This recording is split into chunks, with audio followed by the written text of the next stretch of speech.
বাড়িতে আমি আর আমার শ্বশুর একা থাকতাম। রোজ রাতে আমার শ্বশুর আমাকে একটা নতুন বেডশিট দিয়ে যেত আর বলতো, বৌমা, এটাতে ঘুমাও, আর সকাল হলে বেডশিটটা একটা ব্যাগে ভরে নিয়ে চলে যেত। আমার মনের অবস্থা তখন ভালো ছিল না। আমি বিধবা হয়েছিলাম, 1 মাসও হয়নি, কিন্তু একটা জিনিস খুব আশ্চর্যের ছিল, যখনই আমি ওই বেডশিটে শুতাম আমার খুব ঘুম চলে আসতো। রোজ একই কাজ করতে করতে আমি ক্লান্ত হয়ে পড়েছিলাম। একদিন আমার শ্বশুর বেডশিট দিয়ে চলে গেল, কিন্তু আমি বেডশিটটা বিছানায় পাতলাম না, আর ঘুমানোর নাটক করলাম। আর তার 4 মিনিট পর আমার সাথে যা হলো তা জানলে আপনি ভয়ে কেঁপে উঠবেন। তো বন্ধুরা, ভিডিওটি শুরু করার আগে আপনি যদি আমার এই চ্যানেলটির নতুন দর্শক হয়ে থাকেন তাহলে চ্যানেলটি সাবস্ক্রাইব করবেন। আমার নাম রচনা। আমার পরিবারে আমি আর আমার কাকা ছাড়া আর কেউ বেঁচে নেই। কাকা আমার বিয়ে দিয়ে দিল, কিন্তু আমার কাকা কোনো খারাপ মানুষ ছিলেন না, মানে খুব ভালো মানুষ ছিলেন। আমার 17 বছর বয়সে বিয়ে হয়। আমি খুব সুন্দরী ছিলাম, কিন্তু উনি আমার জন্য যে পরিবার পান তারা খুব বড়লোক ছিল না, আবার গরিবও ছিল না, কিন্তু ওনার আর কিছু করার ছিল না, কারণ আমার কাকিমা একদম ভালো মানুষ ছিল না। কোনো ভালো সম্বন্ধ এলে আমার কাকিমা বলতো, আগে নিজের মেয়েদের কথা চিন্তা করো, একে তাড়াতাড়ি বাড়ি থেকে বিদায় করো, না হলে আমার মেয়েদের জন্য ভালো সম্বন্ধ পাবো না। যারাই আসতো তারাই আমাকে পছন্দ করে নিত, কারণ আমি খুব সুন্দরী ছিলাম। আর আমার কাকার মেয়েরা মোটা আর কালো ছিল, কিন্তু তারা আমার সঙ্গে ভালো ব্যবহারই করত। সবকিছু ঠিক ছিল, খালি কখনো কখনো আমার কাকিমা রেগে যেত, কারণ সম্বন্ধ তার মেয়েদের জন্য আসত, কিন্তু তারা আমাকে পছন্দ করে চলে যেত। এমনও হতো যখন সম্বন্ধ আসতো কাকিমা আমাকে লুকিয়ে দিত। তারপর কাকা অধৈর্য হয়ে আমাকে যেখানে পাঠানোর তাড়াতাড়ি পাঠিয়ে দিলেন। কোনো খোঁজ খবরও নিলেন না, বেশি কোনো প্রশ্ন করলেন না। যে বাড়িতে আমার বিয়ে হয়েছিল সেখানে কেউ ছিল না। আমার বর দেরাদুনে চাকরি করত, সেখান থেকে বাড়ি আসতে তার একদিন সময় লেগে যেত, তাই রোজ আসা যাওয়া করতে পারত না। প্রতি 4 মাস অন্তর 1 সপ্তাহের ছুটি নিয়ে আসত। আমি ভাবতাম, ঠিক আছে, বিদেশে তো আর থাকে না, না হলে বছরের পর বছর অপেক্ষা করতে হতো, তা ও আসতে পারত না। বাড়িতে আমার শ্বশুর ছাড়া কেউই ছিল না, কিন্তু আমার বর বলল, তোমার চিন্তা করার দরকার নেই। আমার বাবা খুব ভালো মানুষ, আর উনি সত্যিই খুব ভালো মানুষ ছিলেন, আর আমার খুব খেয়াল রাখতেন। দিয়ে 2 সপ্তাহ পর আমার বর আমাকে বলল, আমাকে যেতে হবে। আমি শুধু 2 সপ্তাহের ছুটি নিয়েছিলাম। আমি ওকে ভারাক্রান্ত মনে বিদায় দিয়ে দিলাম। ওর নাম ছিল অলোক, আর আমার শ্বশুরের নাম ছিল কমল। আমার শ্বশুরও কাজে যেত, আমি সকাল সকাল ওনাকে টিফিন বানিয়ে দিলাম। উনি কাজে চলে গেলেন। উনি আমাকে বললেন, ঘরের দরজা বন্ধ করে রাখো, কেউ এলে খুলবে না। যখন আমি ফিরে আসব তখন আগে জিজ্ঞেস করবে কে এসেছেন, আমি তোমাকে বলবো আমি এসেছি, তারপর তুমি দরজা খুলবে। উনি আমাকে খুব ভালোবাসতেন, মেয়ের মতন আমার বায়না আবদার মেটাতেন। আমার মাথায় হাত রেখে চলে যেতেন, ফেরার সময় আমার জন্য সিনারা নিয়ে আসতেন। আমি বললাম, এসবের কি দরকার ছিল? উনি বললেন, তোমার নতুন বিয়ে হয়েছে, তোমাকে একটু সেবা তো করতেই হবে। আর যদি আমার স্ত্রী বেঁচে থাকতো তাহলে তোমার মতো আমার একটা মেয়ে থাকতো, তাহলে ওর সাথে তোমার সময় কেটে যেত। কিন্তু উনি তো এই দুনিয়াতেই নেই। তখন আমি বললাম, কোনো ব্যাপার না, আপনি তো আছেন। এইভাবে উনি প্রতিদিন আমার জন্য কিছু না কিছু নিয়ে আসতেন। উনি এমন একটা জিনিস নিয়ে এলেন একদিন, যেটা আমি কখনো ভাবিনি, আর তাতে আমি একটু অপ্রস্তুতে পড়ে গেলাম। আমার বর সিকিউরিটির কাজ করত, তাই সারাদিন তার ফোনে কথা বলার পারমিশন ছিল না। শুধু রাতে 5 মিনিটের জন্য আমাকে ফোন করত, কিন্তু সে এত ক্লান্ত থাকত যে কথা বলতে বলতেই ঘুমিয়ে যেত। এটা আবার মোটেই ভালো লাগতো না, কারণ আমি সারাদিন এই 5 মিনিটের জন্য অপেক্ষা করতাম। কিন্তু কি করব, ওর কোনো দোষ ছিল না। ওর সারাটা দিন রোদে গরমে দাঁড়িয়ে ডিউটি করত, তাই ক্লান্ত হয়ে যেত। ও বলে, অনেক বড় বিল্ডিং, কিন্তু এটা অনেক ভয়ঙ্কর জায়গা। এখানে এমন এমন জিনিস তৈরি হয় যেটাতে যে কোনো সময় আগুন লেগে যেতে পারে। তাই জন্যই তো এই চাকরিটা ভালো মাইনে পায়, নয়তো আজ তোমাকে আমার থেকে দূরে থাকতে হতো না।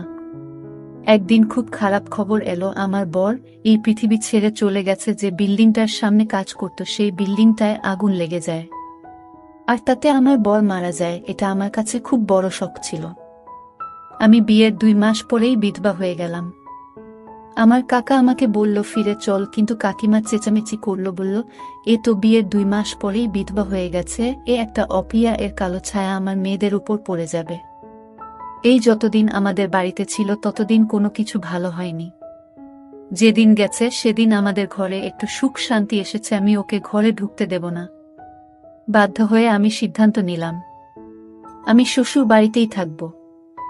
আমার কাকা বলল চিন্তা করিস না, আজকাল তো বিধবা ডিভোর্সি মেয়েদেরও বিয়ে হয়ে যায়, কাউকে না কাউকে পেয়ে যাবি, আমি তোর জন্য আবার ছেলে দেখব, কিন্তু আমি আর বিয়ে করতে চাই না, কারণ আমার বরের কথা আমার খুব মনে পড়ে। আমার শ্বশুর তাড়াতাড়ি কাজ থেকে বাড়ি ফিরে এলো আর আমি দেখলাম উনি সাথে করে একটা সাদা রঙের বেডশিট নিয়ে এসেছেন। বললেন বৌমা এটা বিছানায় পেতে এসো। আমি বললাম ঠিক আছে, কিন্তু আমার ওনাকে এটা জিজ্ঞেস করা উচিত ছিল, এটা পেতে আমি কেন শোবো। উনি শুধু আমাকে এটাই বলেছিলেন, এটা তোমার জন্য এনেছি, নিজের বিছানায় পেতে নাও। আমি ভাবলাম বাড়ির জন্য এনেছেন, হয়তো এমনিতেও এই বাড়িতে বেশি কিছু জিনিস ছিল না, আর আমাকে উপহার দেওয়ার মতো কেউ ছিল না। কিন্তু সমস্যা তো তখন হলো যখন সকালে উনি এসে আমাকে বললেন বৌমা বেডশিটটা আমাকে ফেরত দাও। আমি ভেবেছিলাম উনি এটা আমাকে রাখতে দিয়েছেন। আমি বললাম কিন্তু আমি তো ওটা বিছানায় পেতে দিয়েছি, আর রাতে ওটার উপরে ঘুমিয়েছি। উনি বললেন কোন ব্যাপার না, ভালোই করেছ, রাতে ওটার উপর ঘুমিয়েছ, কিন্তু এখন আমাকে ওটা ফেরত দাও। আমি ওই বেডশিটটা বিছানা থেকে তুলে আমার শ্বশুরকে ফেরত দিলাম। উনি বেডশিটটা ব্যাগে ভরে নিয়ে চলে গেলেন। দেখে তো মনে হচ্ছিল ওটা নতুন আর খুব দামি মনে হচ্ছিল, তাই জন্য হয়তো ফেরত দিতে চলে গেলেন। আমিও বেশ কিছু প্রশ্ন না করে বেডশিটটা ফেরত দিলাম। আবার বরের কথা আমার খুব মনে পড়ত, কিন্তু আজকে রাতে আমি খুব ভালোভাবে ঘুমিয়েছি, কিন্তু আগে বেশ কিছুদিন শুয়ে আমি রাতে বিছানায় শুধু কাঁদতাম, কেঁদে কেঁদে পাগলের মতো হয়ে যেতাম। আমার মনে হতো সবকিছু মিথ্যে। এখনই হয়তো আমার স্বামী ফিরে এসে বলবে ওই খবরটা মিথ্যে ছিল, আমি তো একদম ঠিক আছি, আমার তো কিছুই হয়নি। কিন্তু এগুলো শুধুই মন বোঝানো কথা। এরকম ভাবে কি কেউ ফিরে আসে? জীবন বড় খারাপ জিনিস, মানুষের সাথে ন্যায় বিচার করে না, উল্টে মানুষকে এমন পরিস্থিতির মধ্যে ফেলে দেয় যেটার জন্য সে প্রস্তুত ছিল না। আমি তো কখনো ভাবিনি যে আমি এত তাড়াতাড়ি বিধবা হয়ে যাব। আর আমার স্বামী, যার সাথে আমি মাত্র 2 সপ্তাহ কাটিয়েছি, সে এই পৃথিবী ছেড়ে চলে গেল। আমার মনে শুধু একটাই আশা, হয়তো আমি মা হতে চলেছি। আমার স্বামী মারা গেছে মাত্র 1 মাস হয়েছে। কিছুদিন আর যদি বাঁচত তাহলে হয়তো আমি নিশ্চিত হয়ে যেতাম যে আমি সত্যিই মা হতে চলেছি নাকি সেটা নয়, কারণ যখন আমার স্বামী ফিরে গিয়েছিল তার 20 দিন আগে সে আমার কাছে ছিল, আর তার যাওয়ার 2 দিন পরই খবর এলো যে সে আর বেঁচে নেই। তাই জন্য আমার মনে একটা আশা ছিল। রাতে যখন শ্বশুর ফিরে এলো তখন আবার একটা বেডশিট নিয়ে এলো, বলল বিছানায় পেতে নিতে। আমি বললাম কি ব্যাপার, আপনি ফেরত দিতে কেন গেছিলেন? উনি বললেন যে দোকান থেকে আমি এই বেডশিটটা নিয়েছিলাম, ওই দোকান থেকে আমার বন্ধু ও বেডশিট নিয়েছিল, কিন্তু ও বোন বাবা ওটা দাম কমে গিয়েছে আর আমারটা দাম বেশি নিয়েছে, তাই আমি ওটা নিয়ে ঝগড়া করতে গেছিলাম। দোকানদার আমাকে 2 টাকা ফেরত দিয়েছে, তুমি গিয়ে শুয়ে পড়ো। আমি বললাম ঠিক আছে। আমি আবার বেডশিটটা পেতে নিয়ে শুয়ে পড়লাম। এমন ঘুমান না, একেবারে সকালে গিয়ে ঘুম ভাঙল, কিন্তু সকালে আমার শরীরটা ভালো লাগছিল না। আমার মনে হচ্ছিল আমি মা হতে চলেছি। তখন আমার মাথাটাও ঘুরছিল আর গা হাত পা ব্যথা করছিল। কিন্তু সকালে যখন জল খাবার বানাচ্ছিলেন, শ্বশুর আবার এসে বলল বেডশিটটা ফেরত দাও। আমি অবাক হয়ে গেলাম। আমি ওনাকে কিছু জিজ্ঞেস করতে গেলাম তো উনি বললেন আবার এখন টাইম নেই, তাড়াতাড়ি ওটা নিয়ে আসো। আমি তাড়াতাড়ি ওটা এনে ওনাকে দিয়ে দিলাম। উনি কোনো উত্তর না দিয়ে বাজারে চলে গেলেন আর বললেন আমার অনেক কাজ আছে বোমা, তুমি নিজের খেয়াল রেখো। আমি ভাবলাম এসব কি হচ্ছে, কখনো ফেরত দিতে চলে যান, কখনো নিয়ে চলে আসেন, জানি না উনি কি করছেন। বুড়ো মানুষ, এরা খুব সহজেই অন্য লোকের কথা বিশ্বাস করে। যখন বেডশিটটা নিয়েছে তখন চুপচাপ রেখে দিন। 1-2 টাকার জন্য এত ঝামেলা করার কি আছে? আজকাল তো 2 টাকায় একবার খাবারটাও হয় না। কিন্তু আমার শ্বশুরকে কে বোঝাবে? আমার শরীরটা পুরো দিন খারাপ হয়ে রইল। আমি মনে মনে খুশি হলাম যে আমি মা হতে চলেছি। আমি এই জন্য খুশি হয়েছিলাম যে আমার স্বামীর কিছু না কিছু চিহ্ন তো আমার কাছে থাকবে। আমি ভেবে নিয়েছিলাম যে যদি ছেলে হয় তাহলে আমি তার নাম আমার স্বামীর নামে রাখব। এই ভেবে অলোক আমার জীবনে আবার ফিরে আসবে। কেউ তো আমার নিজের হবে, না হলে তো আমার জীবনে নিজের বলে কেউ নেই। একমাত্র স্বামী ছিল, সে ও এই পৃথিবী ছেড়ে চলে গেল। আমার শ্বশুর তো রুটিন বানিয়ে ফেলেছিল। উনি রাতে আমাকে পেয়েছি দিতেন, আবার সকালে ফেরত চেয়ে নিতেন, আর আমি এমন ঘুমিয়ে পড়তাম যে আবার কোনো হুঁশ থাকত না। আমি কোথাও শুনেছিলাম যে যখন মহিলারা হয় তখন তার খুব ঘুম পায়। তাই জন্য আমি অন্য কিছু না ভেবে এই সব নিয়ে বলেছিলাম, কিন্তু 1 সপ্তাহ পর আমার এই আশাটা ভেঙে গেল। আমার মন খুব খারাপ হলো। আমি গর্ভবতী ছিলাম না, আমার স্বামীর কোনো চিহ্ন আমার কাছে রইল না। আমার খুব বেশি আফসোস লাগছিল, খুব কাছে ছিলাম। শ্বশুরকে এসব কিছুই বলিনি, কিন্তু উনি জিজ্ঞেস করলেন কাঁদছো কেন? আমি বললাম না, কিছু না। কিন্তু আবার আমি চিন্তা করতে লাগলাম, যদি আমি গর্ভবতী হব তাহলে আমার এত কেন ঘুম পায়, আমার শরীর এত ব্যথা হয় কেন? আমি তো ভাবছিলাম এসব কিছু গর্ভবতী হওয়ার জন্য হচ্ছে, তাহলে আমার শরীর এত খারাপই বা ছিল কেন? কিন্তু এখন কাকে বলবো? আমাকে ডাক্তারের কাছে নিয়ে চলো। শ্বশুরকে বলতে কেমন অস্বস্তি হচ্ছে। কাকে বলবো? তো কাকা কি ভাববে? যদি আমার স্বামী বেঁচে থাকতো তো ওর সাথে চলে যেতাম। কিন্তু ধীরে ধীরে যন্ত্রণা বাড়তে লাগলো। রাতে খুব গভীরভাবে ঘুমিয়ে যেতাম, বুঝতে পারতাম না কখন ঘুমিয়েছি আর কখন জেগে আছি। আর এদিন এক দৃশ্য দেখে আমি তো অবাক হয়ে গেলাম। দেখলাম আমার শ্বশুর নিজেই বেডশিটটা ধরছে। আমি অবাক হলাম এটা ভেবে যে ইনি চাদরটা ধরছেন কেন। উনি কি মনে করেন যে আমি চাদরটা নোংরা করে ফেলেছি?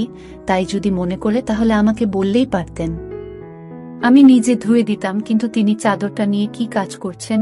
এটা আমার ঘরে ছিল। আমি মনে করতাম আমার শ্বশুর ছেলের মৃত্যুতে হয়তো পাগল হয়ে গেছেন, অদ্ভুত অদ্ভুত কাজকর্ম করছেন। একটা চাদর গিয়ে বারবার খেয়ে ধরে, রাতে বলে পেতে নাও, সকালে বলে ফেরত দাও। এই ধরনের আচরণ তো কোনো নর্মাল মানুষ করবে না। কিন্তু আমি কিছু বলতাম না, কারণ আমার থেকে বেশি ক্ষতি ওনার হয়েছিল। ওনার বুড়ো বয়সের লাঠি হারিয়ে গেছিল। আমার স্বামীর মৃতদেহটাও আমরা পাইনি। শুধু আমাদের এটুকু বলে দেওয়া হয়েছিল যে সে এই পৃথিবী ছেড়ে চলে গেছে। কারণ বিল্ডিং এ আগুন লেগেছিল, তাই বেশিরভাগ লোকের মৃতদেহ পাওয়া যায়নি শেষবারের মতো। আমার শ্বশুর ছেলেকে প্রাণ ভরে দেখে ও নিয়ে আর আমিও দেখিনি। তাই জন্য হয়তো আমাদের মনে অনেক দুঃখ জমেছিল, আর সেই দুঃখটাকে বার করার জন্য উল্টো একটা কাজকর্ম করছিলেন। আমি এই বিষয়টায় বেশি গুরুত্ব দিলাম না, আর আমার শরীর আরো বেশি খারাপ হতে লাগলো। আমি আমার শরীর নিয়ে খুব বেশি অসুবিধায় পড়লাম। এখন তো আমি ঘরের কাজ করব ঠিক করে করতে পারছিলাম না। আমার খালি বমি হতো। একদিন আমার শ্বশুর বাড়ি ছিল না, তখন একজন প্রতিবেশী আমার বাড়িতে এলো। আমি তাকে সবকিছু বললাম। সব শুনে সে বলল, তোমার শরীর তো খুব খারাপ মনে হচ্ছে, এরকম ভাবে চললে হবে না। বাড়িতে শুধু যদি শ্বশুর থাকে তাহলে ওনাকে বলবেন না তো কাকে বলবে? এতে লজ্জা পাওয়ার কি আছে? লজ্জা পেতে গিয়ে মরে যাবে নাকি? চলো তুমি আমার সঙ্গে। সে আমাকে হাসপাতালে নিয়ে গেল। ডাক্তার আমাকে চেক করে বলল আমি মা হতে চলেছি। শুনে তো আমি থমকে গেলাম। আমি বললাম, ডাক্তারবাবু এটা কি করে সম্ভব? আমার স্বামী তো মারা গেছে। উনি আমাকে কোনো তারিখের ব্যাপারে জানতে চাইলেন।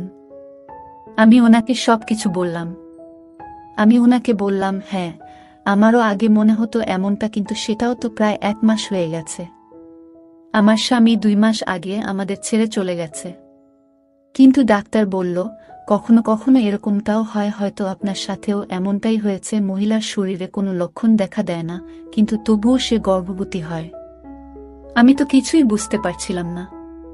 তারপর ডাক্তার আমাকে বলল, তুমি কারো সাথে কোনো নোংরা কাজ করনি তো? আমি বললাম, সৃষ্টিকর্তার দিবি আমি এমন কোনো কাজ করিনি। আমি তো আমার স্বামীকে খুব ভালোবাসতাম। আর আমি ওনাকে বললাম, আমাদের বাড়িতে তো আমার বউ শ্বশুর ছাড়া আর কেউ থাকে না, আর আমি কোথাও যাওয়া আশাও করি না। ডাক্তার বলল, ঠিক আছে দেখো, কিছু মনে করো না। এসব ক্ষেত্রে এই ধরনের প্রশ্ন করা হয়। কিন্তু তুমি মা হতে চলেছ এটা একদম নিশ্চিত। এখন আমি এটা জানি না যে তুমি আমাকে মিথ্যা কথা বলছো নাকি তুমি তোমার তারিখটা বলতে ভুল করছো। আমি আবার হিসাব করতে শুরু করে দিলাম।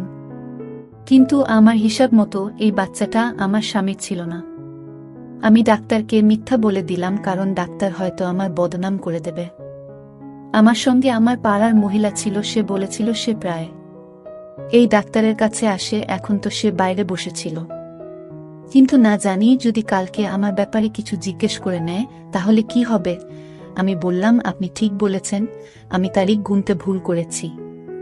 ডাক্তার আমাকে কিছু ওষুধ লিখে দিলেন আর বললেন, আপনার শরীর একটু বেশি খারাপ অবস্থায় আছে, আপনার নিজের প্রতি অনেক যত্ন নিতে হবে। কিন্তু আমি এটা ভেবে পাচ্ছিলাম না যে বাচ্চাটা কার। যখন থেকে আমার স্বামী মারা গেছে তখন থেকে আমার সাথে এসব কি হচ্ছে। একটা অদ্ভুত ঘটনা আমার সাথে ঘটেছিল, যেটার সাথে আমার শ্বশুর জড়িত ছিল। এটা তো ছিল চাদরের ব্যাপারটা, আর একটা ছিল আমার অজ্ঞান হয়ে যাওয়ার মতো ঘুম পাওয়া। আমি তো খুব চিন্তিত থাকতাম, আমার মনে এতগুলো দুঃখ ভরেছিল, তবু আমি এত নিশ্চিন্তে কি করে ঘুমাতাম। মানুষের পরীক্ষা থাকলেও সে নিশ্চিন্তে ঘুমোতে পারে না। আমার তো জীবন সাথী এই জীবন থেকে চলে গেছিল, আর আমি এরকম নিশ্চিন্তে কি করে ঘুমাতে পারি। কিছু না কিছু গড়বড় নিশ্চয়ই আছে, এটার খোঁজ এবার আমাকেই করতে হবে। এবার আমি ভেবে নিয়েছিলাম যে আমাকে কি করতে হবে, যেটা আমি করছি না, আর সেটা আমার করা উচিত ছিল না। অর্থাৎ একদিনের জন্য আমার রুটিনটা বদলাতে হবে। আর আমার রুটিনটা বদলে ফেললাম, আমি রাতের খাবার খেলাম না। কি জানি, হয়তো আমার খাবারের সঙ্গে কিছু মিশিয়ে দেওয়া হচ্ছে। আমি এটা ভেবে পাচ্ছিলাম না এসব করবে। আমার শ্বশুর আমাকে আবার ওই একই বেডশিট এনে দিল। এখন তো বেডশিটটা অনেক পুরনো হয়ে গিয়েছিল, তাও আমার শ্বশুর ওটাকে এমনভাবে ব্যাগে ভরে আনতো যেন নতুন। জানি না ওটাকে নিজের সাথে নিয়েই ঘুরে কেন। আমি বললাম, ঠিক আছে, আমি ওটা পেতে শুয়ে পড়ব। কিন্তু আজ আমি বেডশিটটা না পেতেই বিছানায় শুয়ে পড়লাম। কিন্তু আমি আশ্চর্য হলাম, আজ আমার ঘুম আসছিল না। আমি বুঝতে পারছিলাম না তাহলে কি আমার ঘুমের সাথে এই বেডশিটের কোনো সম্পর্ক ছিল। এসব কি হচ্ছিল আমার সাথে। আমার তো মোটে ঘুম আসছিল না। দেখতে দেখতে রাত একটা বেজে গেল, বাইরে কোনো আওয়াজ নেই। কিছুক্ষণ পর একটা আওয়াজ এলো। আমি ভাবলাম হয়তো শ্বশুর জল খেতে বা বাথরুমে যাওয়ার জন্য উঠেছেন। কিন্তু কেউ যেন আমার ঘরের দিকেই আসছিল আর ঘরের ভিতর ঢুকে পড়ল। ঘরের লাইট বন্ধ ছিল। আমি জোরে জোরে নিঃশ্বাস নিয়ে ঘুমানোর অ্যাক্টিং করছিলাম, কারণ আমি দেখতে চাই এটাকে। এমনিতে আমার খুব ভয় করছিল। আমার ঘরে তার কি কাজ ছিল। কিন্তু কিছুক্ষণ পর যখন সেই ব্যক্তি আমার পাশে এসে শুয়ে পড়ল আর আমাকে জড়িয়ে ধরল, তখন আমি চিৎকার চেঁচামেচি করতে শুরু করে দিলাম। তারপর লাইট জ্বেলে দেখতেই আমি চমকে গেলাম, কারণ সেই ব্যক্তি অন্য কেউ নয়, বরং আমার শ্বশুর ছিল। ওই চাদরটার দিকে দেখলেন আর রেগে গিয়ে আমাকে বলেন, আজকে চাদরটা পাতনি কেন। আমি আরো চমকে গেলাম, কিভাবে কথা বলছে আমার শ্বশুর আমার সাথে। আমি চিৎকার করছিলাম। উনি বললেন, নোংরা মহিলা একটা, চেঁচাচ্ছিস কেন। আমি পুরোপুরি ঘাবড়ে গেছিলাম। আমি বললাম, আপনি এসব কি করছেন। আমার শ্বশুর ঘাবড়ে গেল। আমি আরো জোরে জোরে চিৎকার করা শুরু করে দিলাম। পাড়ার লোকজন সবাই এসে আমাদের দরজা খটখট করতে শুরু করে দিল। সব কি হচ্ছে। সেই মহিলারা আর তার স্বামী বাড়ির ভেতরে ঢুকে পড়ল, যার সাথে আমার একটু বন্ধুত্ব হয়েছিল।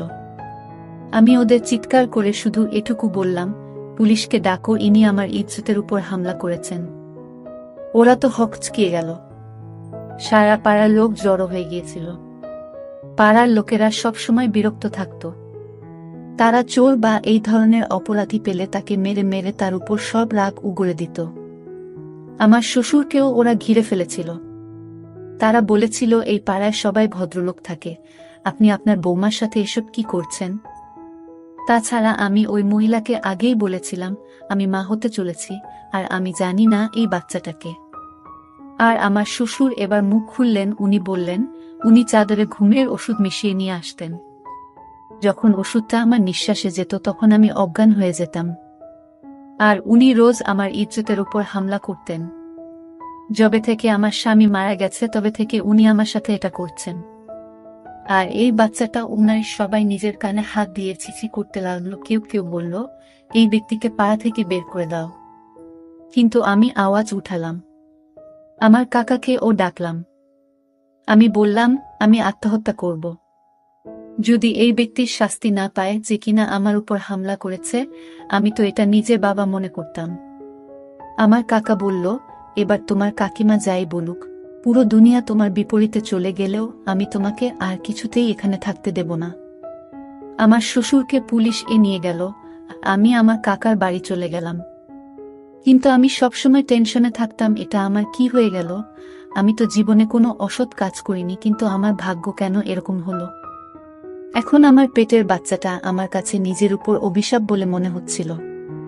এখন আমি এই বাচ্চার কি পরিচয় দেব? এই বাচ্চার পরিচয় দেওয়ার মতো কিছুই আমার কাছে রইল না। কিন্তু আমার বিবেক সব সময় আমাকে